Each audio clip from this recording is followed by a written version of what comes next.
We still have government in Nigeria, or who is in charge in Nigeria? It's a very question that you've got to ponder and. Hello, welcome to this channel. There is this video I came across and I would like us to watch it together. But before we do that, please, if you have not subscribed to this channel, please go ahead and do that.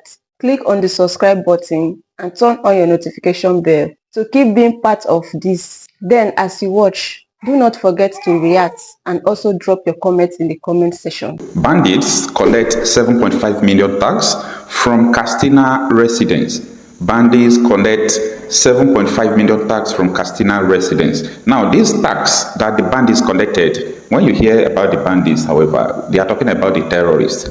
So they collected tax from a community at once, 7.5 million. And this 7.5 million is a part of the tax that these terrorists imposed on them. The terrorists imposed 50 million naira tax just from one small village that they are going to pay in 1 year. And guess what? These people are complying.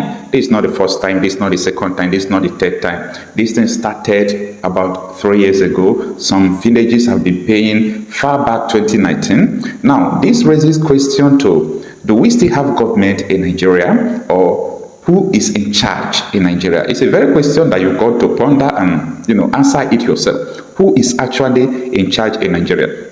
In a situation where the bandits have the audacity, the authority of mandating the residents to collect tax from them, the government are helpless, the people are helpless, you've got to understand that terrorists are in charge in Nigeria. There is no two ways about that. Now, we must stop shying away from the reality. It is time. See, we are going to pay heavily for the silence that we have been keeping. We are going to pay heavily for the way we shy away from the reality on ground. Nigeria is not a normal place. Now, about 62 communities, yes, we counted it yesterday. About 62 communities from the north to south, east to west are under the control of the terrorists. I'm not talking about the terrorists are just terrorizing the communities. I am talking about the communities that the terrorists are in charge. They are in charge. They control the communities. Some of the schools, they have turned into their camps. This thing is happening in Nigeria. And if you come out on the news media, Nigeria, national televisions, you will see that they portray Nigeria to be a normal place. Nigeria is not a normal place. Now, when we talk about Nigeria cannot move forward with this structure, some persons think that we just come out to say what pleases us. No, that is not it.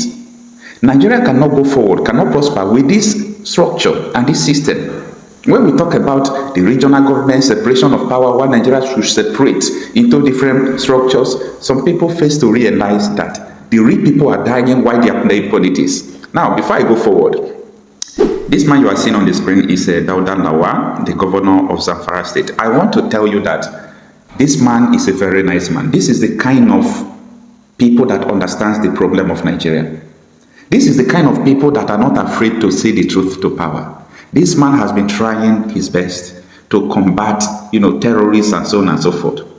He's not afraid to expose people who are, carrying out all these terrorist attacks and their sponsors. By the way, you heard him going to Channels Television, Arise News TVC, saying that the Tinubu's defense minister states, Matewale, I'm sorry if I get the name wrong, the minister of defense state, that he is part of the people who are sponsoring all these terrorists and so on and so forth. But the man made a statement that, brought conviction about his own ideology. He is saying that if he is in charge of the security, operatives like the military, the police, that all this insecurity in Zamfara State will become the thing of the past. He said that he established, first line of defense, but at the end, they will be controlled by the police, by the military, that they know these terrorists, they know where they live, they know everything, but he's not in charge.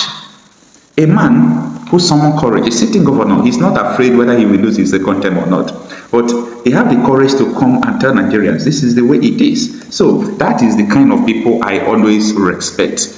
I respect them so much because it's not easy. All right, let us understand what Daily Post newspaper is saying in this article, that bandits collect 7.5 million tax from Katsina residents. Now, the article reads that residents of Yanshuni village in Bakori local government area of Katsina State have made part payment of 7.5 million to a bandit leader known as Kwashen. Gawa. This is part of the 15 million tax he imposed on them.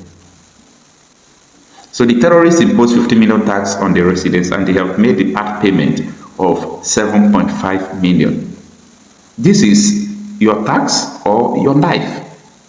Now, let's continue to understand what is unfolding. This was revealed by security analyst Katsina in a post on X on Sunday night. According to the post, the payment was made on Saturday evening during a protest along Bakori-Funtua Road. And I believe that Nigerian police and military are monitoring what is unfolding, and they are keeping quiet about it. Now, Katsina said the bandit leader had demanded 50 million from the villagers. And this is what he said in quote. Yesterday evening, amid protests on the Bakori-Funtua Road, Yashuni residents in Bakori local government area, Katsina State, paid 7.5 million to bandit leader Kwashen Kawa, half of a 50 million tax imposed on them. The rest is due after harvest, Katsina Road. Do you understand that after we harvest their farm produce, they will still sell and pay back their tax? And all these things that are going on, the Nigerian government are keeping quiet. Of which I know most of the government agents, they are colluding with the terrorists, okay? They are colluding. This is not allegedly. The evidence is there. It is written bold over the places.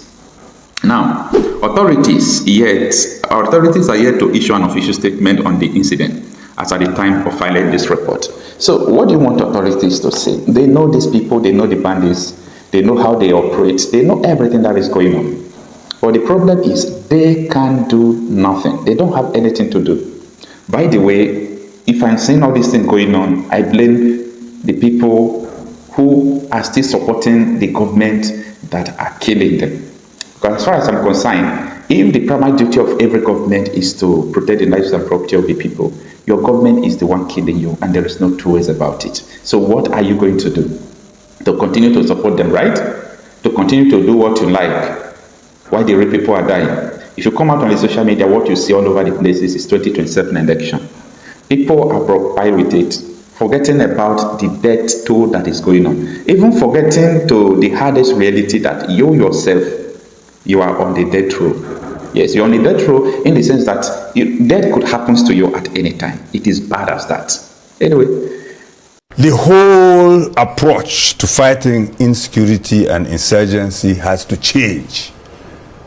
Up to now, there are still areas left for these people who are limited in the resources they have to fight.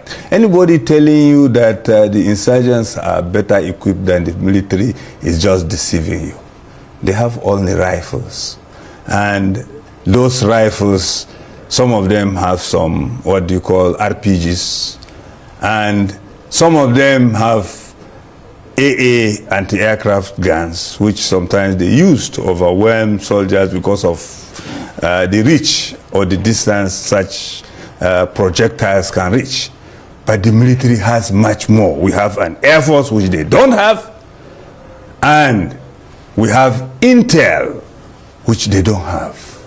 Yes, there could be moles within the security forces, but those moles cannot give them the kind of intel our security forces has or have. So, the methodology for fighting crime has to totally change.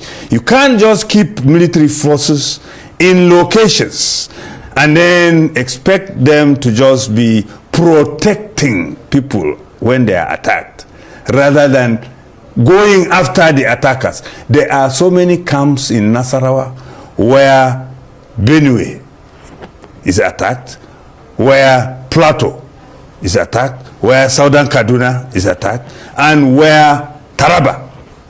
Majority of these camps are in Nasarawa State. The military know where they are, the security forces know where they are. Rather than waiting for these people to attack, they are supposed to go and clean them up. Up to today, as we are talking, we are here. This evening before I came here, Goza was under attack. Are you saying that the military, the security forces don't know where the attackers were before they came to attack Goza? As we are talking, Damboa to Biu has been left completely for Boko Haram. Are we saying the military don't know where the attackers are, where the Boko Haram is located? So the security forces have always known where the perpetrators of this evil stay. Lately, just some few days ago, there was a meeting between insurgents and some security forces, and the security forces accompanied them. It was videos and it was trending. So the issue in Nigeria is, I don't know if we have a system or a real government in place that has responsibility as defined by the Constitution.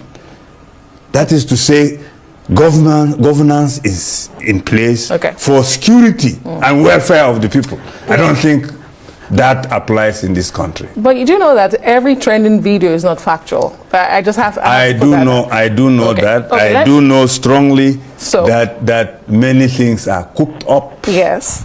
Because in this day and age, you can use AI to generate anything. And the military has been warning about that. Yes, about misinformation and misleading videos. But the truth is, you cannot have a meeting and then it will slip. Okay. All right. Thank you for watching this video. Please leave your contribution in the comment section and also do well to subscribe. I'll see you in my next video.